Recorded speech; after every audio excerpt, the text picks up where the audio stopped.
一场持续20年的军事改革，一次从本土守护者到全球干预者的角色转型，一场抛弃传统转而拥抱小而精的革命，这就是本世纪的法国军改。从冷战时期面对苏联的钢铁洪流，法国培养的大规模陆军在柏林墙倒塌后失去了意义。法军在一个没有大规模入侵威胁的时代，究竟应该为何而战？为了这个回答，法国又付出了怎样的代价？在放弃了100年义务兵役制、全面裁军、重塑军队结构之后的改革，究竟是成功还是失败？一场检验军改的试金石，为何成为了扎在法国人心中的一根尖刺？它又揭开了法军怎样的内幕？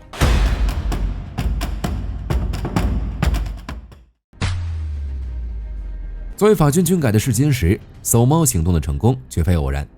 它不是一次临场发挥，而是一场持续了20年且代价高昂的军事改革成果。要理解军改后的法军，我们必须先理解这场改革到底改变了什么。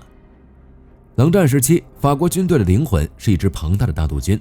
它的唯一使命就是在德国的伏尔达缺口和整个北约一起，准备与苏联的钢铁洪流进行一场末日决战。这是一支为本土防御而生、以规模取胜的军队。但当柏林墙倒塌，苏联解体，这支庞大臃肿的陆军一夜之间就失去了存在的意义。法国高层面临一个灵魂拷问：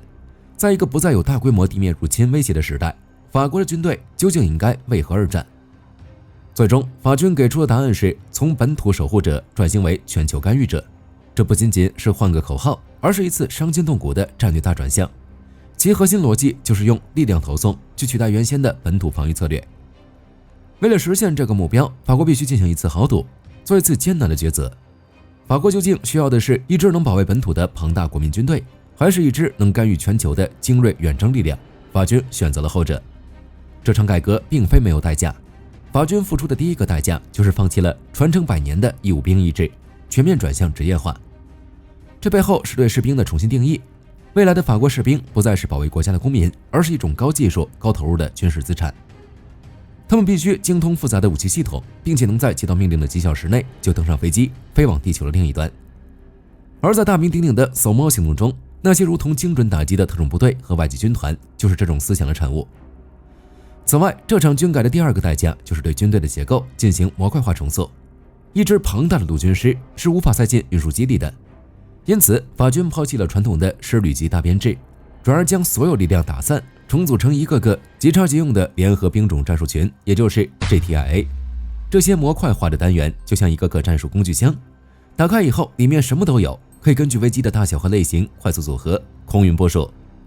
这解释了为什么在马里，法军能以小规模部队在广袤的战场上灵活穿插。而这场军改最直接的体现就是对指挥体系的极限压缩。海外干预瞬息万变，需要的是极快的政治军事反应速度，因此一套从总统直达前线的扁平化指挥链应运而生。这确保了巴黎的政治意图能几乎毫无延迟地变成萨赫勒上空的精确打击。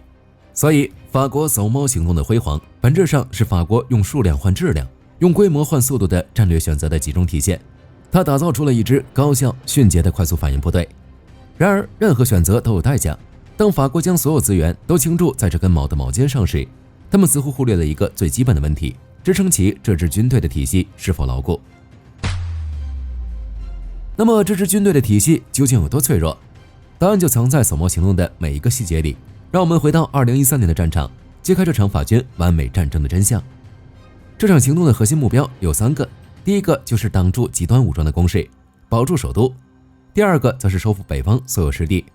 第三呢，就是打完收工，将占领区移交给非洲友军。为了实现这个目标，法国人祭出的第一个杀招就是法国空军。从法国本土起飞的阵风和幻影战斗机，对南下的极端分子的武装车队进行了毁灭性打击。虽说这个计划听起来很猛，但尴尬的问题来了，飞机要怎么过去？法国本土到马里距离将近数千公里，跨越整个地中海和撒哈拉。法国空军把自己所有的加油机和运输机都压了上去，才勉强保障了第一波空中打击。但要把后续几千名地面部队和他们的装甲车运过去，法国人就傻眼了，自己的装备运力根本不够。于是一幅堪称魔幻的画面出现了，英国皇家空军的 C-17运输机降落在了法国基地，然后装上了法国外籍军团的装甲车，再飞往马里。德国、比利时、美国，几乎整个北约的运输力量都成了法国的专用快递，才把这支远征军搬运进了战场。此刻，法军现有体系的第一个问题暴露无遗，那就是后勤全靠借来的。无论怎么样吧，法国最起码是把军队送到了。靠着北约成员国帮忙，法军的第二个杀招紧接着跟上，那就是法军的地面穿插。法国的地面部队以联合兵种战术群为单位，在沙漠里高速机动，打得敌人晕头转向。不过，虽然听起来很专业，但第二个问题又来了：你怎么知道敌人在哪儿？马里的战场上，那可是比几个法国本土加起来还大。在这样广袤的地域，情报就是一切。而法国人再次尴尬地发现，他们天上的侦察设备也不够用，法军严重缺乏中高空长航时无人机。于是他们又拨通了盟友的电话，美军的捕食者无人机成了法军的总指挥，英国的哨兵侦察机也来友情客串。法国人负责出击，而英美等国负责告诉法军该朝哪里出击。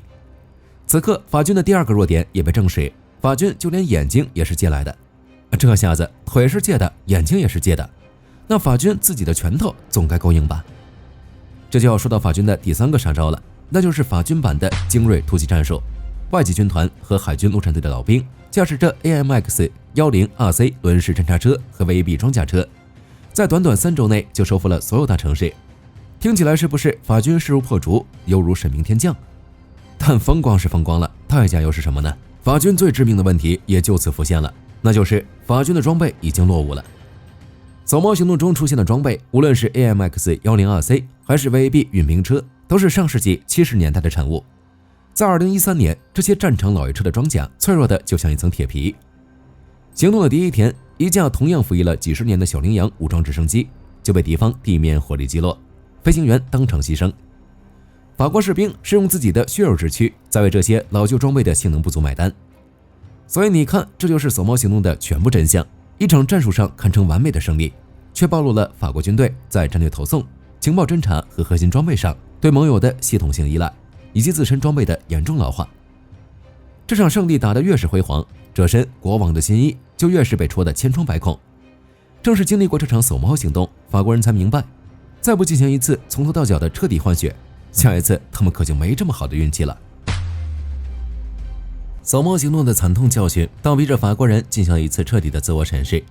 他们明白小修小补已经没用了，必须启动一场从内到外的彻底革新。于是法国陆军自冷战结束以来最大规模也最昂贵的现代化计划正式启动。这个计划有一个充满攻击性的名字——蝎子。但如果你以为蝎子计划只是氪金换装备，那就太小看它了。要理解蝎子计划的意义，我们必须先回答一个核心问题：这套新装备究竟是为哪种战争设计的？是为了打定一场像扫猫行动那样的在非洲沙漠的小规模战争，还是为了应对未来可能在欧洲爆发的大国之间的高强度冲突？这个问题的答案就藏在蝎子计划的2大支柱里。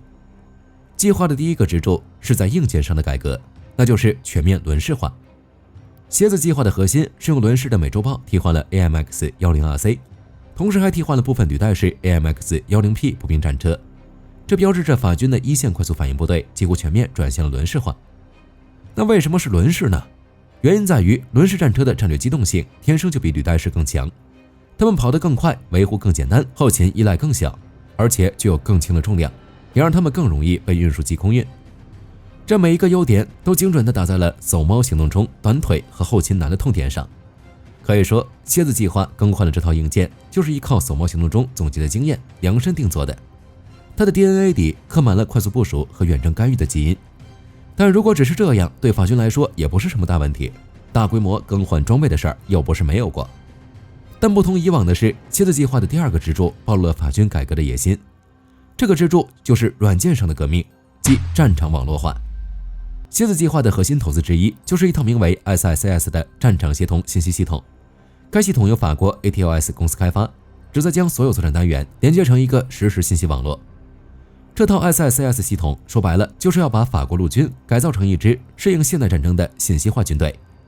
它的核心逻辑依旧是典型的法式思维，既然我们在兵力装备数量上不可能跟中美俄这样的大国相比，那我们就要在信息的维度上取得绝对优势。通过 SICS， 战场上的每辆施救、每一个士兵都成为了一个移动的传感器和信息节点。指挥官可以在屏幕上像玩即时战略游戏一样，实时看到整个战场的敌我态势，然后调动最合适的单位去攻击敌人最脆弱的节点。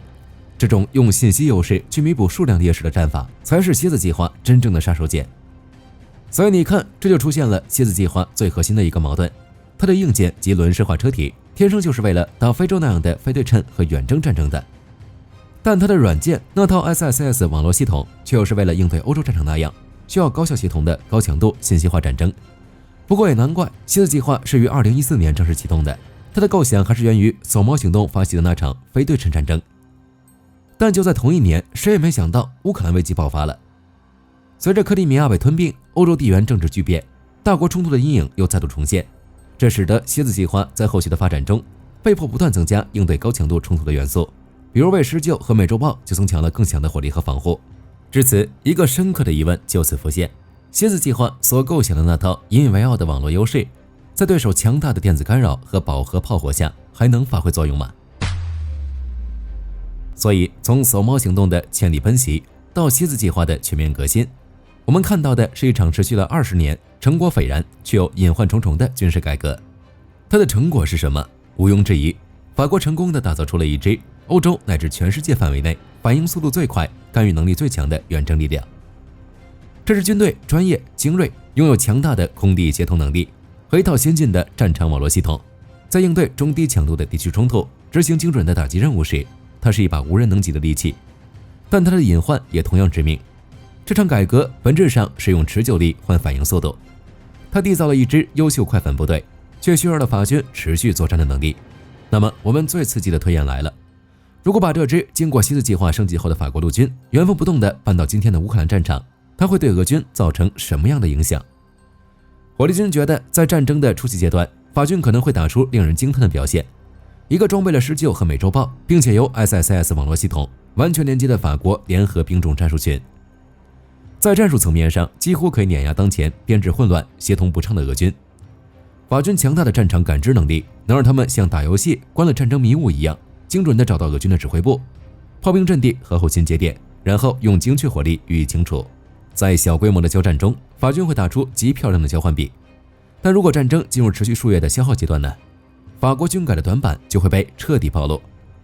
首先还是吃亏在数量，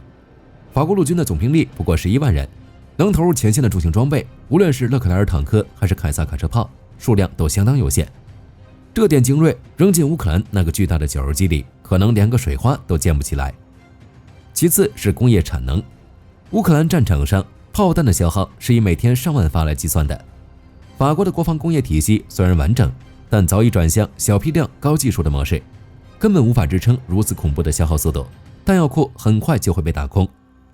最后是装备的适应性，蝎子计划后，法军的轮式车辆虽然机动性好，但在泥泞的战场和饱和的炮火覆盖下，其生存能力相比重型履带式装甲依然是个巨大的问号。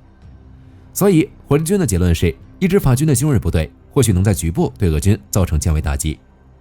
但法国作为一个国家，根本不具备与俄罗斯进行一场大规模、高强度、长期消耗战的能力，这就是法国在未来所面临的问题。不过，它有自己的探索，在所有试图在大国夹缝中保持独立性的中等强国，提供了一个武装自己的蓝本。好了，关于法国军事改革的故事，今天就和大家聊到这里。从扫猫行动的辉煌与窘迫，到蝎子计划的雄心与矛盾，屏幕前的你如何看待法国的这条军改之路？你认为在未来的战场上，是小而精的技术优势更重要，还是大而全的战争潜力更关键？欢迎在评论区留下你的看法，我们一起讨论。如果你喜欢这期视频，别忘了点赞分享。我是火力军，我们下期再见。好的，各位观众，今天给大家推荐一款 T 恤，不仅超有态度，还堪称性价比之王。首先，它超级轻，拿在手上轻飘飘，穿上身更是零负担，舒服到让你忘了它的存在。